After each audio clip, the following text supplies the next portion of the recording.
बढ़ते आगे, ईरान ने अभी डोनाल्ड ट्रंप के बयान पर, इस चेतावनी पर क्या कहा है ये भी जान लेते हैं।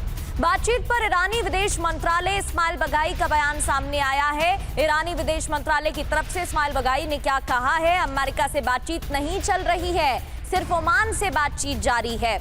हॉर्मुज को सुरक्षित बनाना चाहते हैं। तो एक तरफ डोनाल्ड ट्रंप कह रहे हैं कि ईरान से बातचीत हो रही है, लेकिन ईरान मना कर रहा है, जबकि बातचीत तो हो रही है।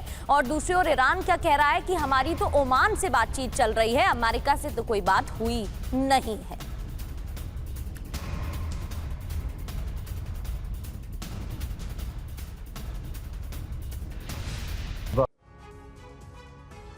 एक और बड़ी खबर है, जहां ट्रूथ सोशल पर डोनाल्ड ट्रंप का एक पोस्ट, ईरानी नेतृत्व का दोहरा चरित्र।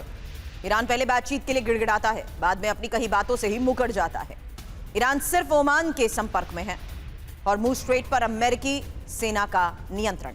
ईरान कभी भी परमाणु हथियार हासिल नहीं कर पाएगा।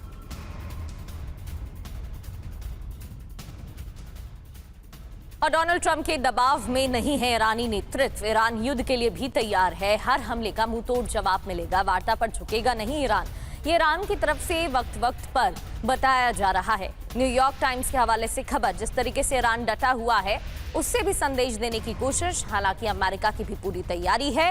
न्यूयॉर्क टाइम्स के हवाले से ये रिपोर्ट, हर हमले का मुंह तोड़ जवाब दिया जाएगा, वार्ता पर नहीं झुकेगा ईरान।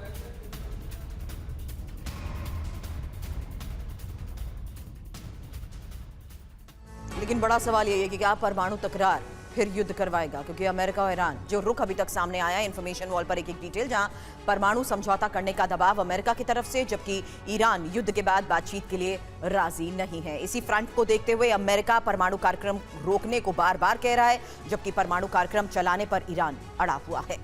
तो दोनों के क्या रुख हैं ये आपको बता रहे हैं। सहयोगी देशों के जरिए ईरान पर नजर। अमेरिका का कहना है, ईरान की तरफ से कहा जा रहा है रूस चीन से मदद का विकल्प खुला हुआ है, एक तरीके से संदेश देने की कोशिश।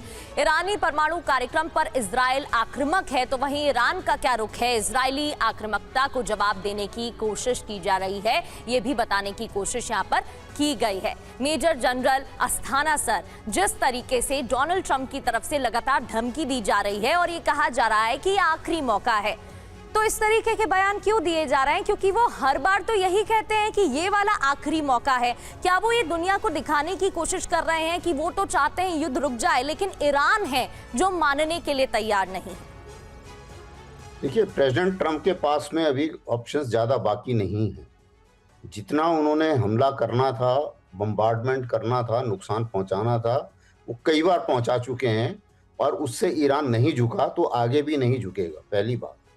दूसरी चीज़, इसमें कोई शक नहीं है कि सऊदी अरेबिया ने भी उनको रिक्वेस्ट किया कि आप और ज़्यादा हमला मत कीजिए, क्योंकि सऊदी अरेबिया अभी बहुत अजीब सी सिचुएशन में फंस गया है।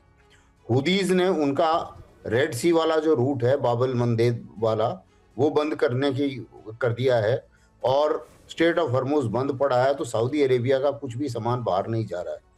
दूसरी चीज़ ये है कि जितनी बार भी प्रेसिडेंट ट्रंप ने हमला करा और ईरान ने बोला कि मैं जवाब दूंगा, तो ईरान ने जवाब दिया और उनके बेसिस पर हमला हुआ।